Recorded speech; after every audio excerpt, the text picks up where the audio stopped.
Hello and welcome to a Firstpost POV. In 2014, we saw one of the biggest aviation mysteries in the world. Malaysian Airlines flight MH370 took off from Kuala Lumpur to Beijing. But around 1 hour after this flight, it completely disappeared from the radar. It was carrying around 239 souls on board, and it remains to be seen what has happened to this plane because more than a decade later, we still don't know the exact reason why this plane veered off its route and where it went to. In 2025, almost 11 years later, the search and recovery operation for that plane has been restarted by Malaysian authorities that they say that they want to give closure to the affected families from this disaster. So why has this operation been restarted after so many years? And do we actually have any hope of finding out what went wrong with this plane? Let me put some of these questions to my guest, Mr. Terry Tozer, who's a former pilot and an aviation expert. Thank you so much, sir, for speaking to us on Firstpost. You're welcome. Let's address the biggest question right now, which is why Malaysia has chosen to restart this operation now. It's more than 11 years since what happened in 2014. Why restart this operation now? Well, I think it's basically because somebody has been studying this for a very long time, and they feel the authorities have clearly agreed with them that there is evidence to suggest that they've never looked in this particular location. And if they're correct, of course, that will mean that the chances of them actually finding some wreckage or hopefully more are that much greater than they've been so far. When you say this new area, I believe in 2014 and the years after that, the operation was concentrated in the northern Strait of Malacca. Where exactly are they planning to search this time? And what has led to this change in area? Is this because we expect the wreckage to perhaps drift away? Why this different focus area this time around?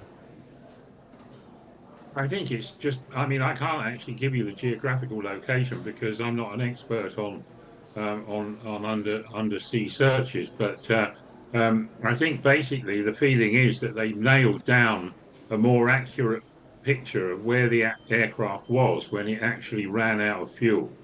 And obviously, this is an enormous area to search, and it could go on for many years yet if they're wrong. But if the calculations are correct, they would have reduced maybe down to a few haystacks to be looking for the needle. I think there was a quote from one of the search team on the last time when asked if it was looking for a needle in a haystack, and he said, "We're still looking for the haystack."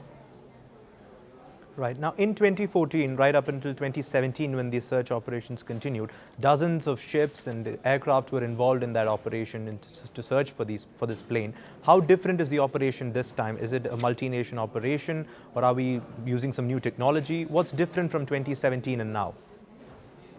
So far as I understand it, and as I say, I'm not an expert on ocean searches. I can maybe discuss more easily what might have happened to the aircraft, but I think it's basically several years of painstaking research to try and narrow down the area where they think that the plane might have ended up. Even then, of course, it is a colossal operation, and if they do find wreckage, there's no guarantee at this stage that they will find the evidence that they need to establish why this happened. Obviously, the thing that everybody wants are the two flight recorders, and obviously they're not very large objects. But if they manage to find them, then there remains the question of whether they will be able to extract the required information from them. Is history on the side of the search operation, though? Is there any instance of a plane having disappeared or vanished so many years back, and then an operation being launched almost a decade later, and then the rescuers actually finding the wreckage, and then the black box, and then figuring out what went wrong with the plane? Is there ever been an instance of such a thing happening in aviation history? I don't think there's been an incident like this ever in my memory. This is a completely unique event because of the nature of it, the fact that it took so long for the aircraft to disappear, really. I mean, the flight from the point where it left its planned flight to the point where everybody thinks it might have ended up was some hours. And it is a truly extraordinary event. There have been cases of aircraft that have been found um, that have crashed for fairly conventional reasons. But this is a complete mystery. I mean, what we do know so far is that wreckage that has been identified as belonging to this particular aircraft has been found. And so the one certainty is that it has crashed somewhere in the ocean. And that's basically pretty much all that everybody knows at the moment. Could you just also jog the memory of our viewers about what the big theories was when this first search operation ended in 2017? I'm sure aviation experts had some idea about what could have gone wrong with this plane. What were those theories circulating around back then? Well, there was everything ranging from a hijacking to some extremely unusual technical fault to a deliberate act on the part of one of the pilots. And obviously, the captain fell under suspicion, and there was a lot of investigation. And I mean, obviously, although it's an extremely rare event, there have been previous instances where pilots have chosen to commit mass suicide, or at least commit suicide and mass murder. And obviously, that was one of the theories that was circulating. Um, all these theories are going to be very distressing for an awful lot of people. And, it's very difficult to speculate. I can't begin to imagine what it is that caused this, quite honestly. It could be any of the above, or maybe something that we haven't thought of.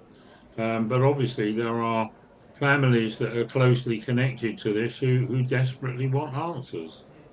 If we do find the wreckage, like you mentioned, if we don't find the black box but still find some part of the wreckage of this plane, can we still try to ascertain from that what could have gone wrong with the plane? Was it a crash? Was it some sort of a technical error? Can we find out from the wreckage even if we don't find the black box or the recordings?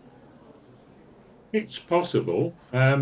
Investigators are very adept at putting very complex aviation crash jigsaw puzzles together and coming up with a plausible answer. Obviously, this is made a lot more complicated by the fact that it's underwater, has been for a very long time, and it will depend very much on exactly what they do find. Some bits of wreckage might yield some information. A lot of it may tell them nothing new. We may discover that the aircraft crashed in the ocean, but still have no idea why. Right. In the case of this operation, which has been launched now, what's interesting is that it's being led by a private company, which is Ocean Infinity, a US robotics company. They are leading this operation. Is that something normal that we see in aviation disasters and the investigations that follow for a private company to lead the effort? And are you a fan of that? Well, I don't know what financial arrangement has been made with the various governments that are probably supporting this, but I suspect that it will be like a kind of a treasure hunt, that they will get payment based on their results. And I mean, it would be quite normal to have private contractors assisting in any investigation where it was necessary. I suspect that this is going to be an extremely expensive project, and for that reason, there will inevitably be an element of gambling involved, and they may expend huge amounts of time, effort, and money and achieve nothing. Right. Finally, let me just ask you about the technological advancements we've made since then to now. Is what happened to MH370 in 2017 something that's likely to happen to a plane right now? In the sense that we don't know what happened to it, that it completely just disappears off the radar. And for years, nobody knows whether it's crashed, whether it ran out of fuel, whether the pilot did it on purpose. Have we made enough advances to ensure that what happened then to MH370 is not possible in 2025 or 2026? Well, of course, whether or not the actual event could be repeated, we can't judge because we don't know why it happened. In terms of finding missing aircraft, the technology has existed, but to my knowledge, nothing really major has changed since then. Most aircraft are now guided by satellite navigation systems, and I believe that the satellite technology and the data from the satellites in this particular instance would have been a major factor in trying to pinpoint where the action actually finally happened. But I'm not aware of any real major changes. There have been a number of suggestions of technology that could follow an aircraft inch by inch, but so far as I'm aware, things continue as they mostly have for some years. That's very interesting because it seems to me like you're saying that what happened in 2014 could very easily happen again, and we could once again go on this hunt and never understand what went wrong with the plane. It's easily possible even today. Is that what you're saying? Well, I think it's possible for an aircraft to disappear without being found very easily. But obviously, whether or not this exact same event could happen again, it's impossible to judge, isn't it? Because we don't know why it happened and how it happened. So until those questions are answered, I don't see how anyone can make a judgment. Right. I think this operation has certainly triggered curiosity among a lot of people. Right, like the Malaysian government is saying, we certainly do hope that there's closure for the affected families. At the same time, there is a daunting task in front of them, which is to find this missing plane, which is presumed to have crashed somewhere over the Indian Ocean. And this is a vast territory we're talking about. So whether or not it's found is a big question. But thank you so much, Mr. Terry Toza, for speaking to us on First Post about this big aviation mystery. You're welcome.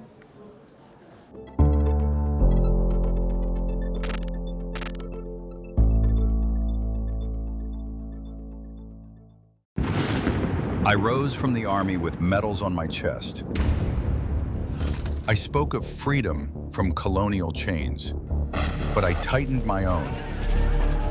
I filled prisons with ghosts. Nearly 500,000 people were butchered under my rule, and I trusted only my paranoia. I gave myself grand titles. I claimed to be Africa's strongman.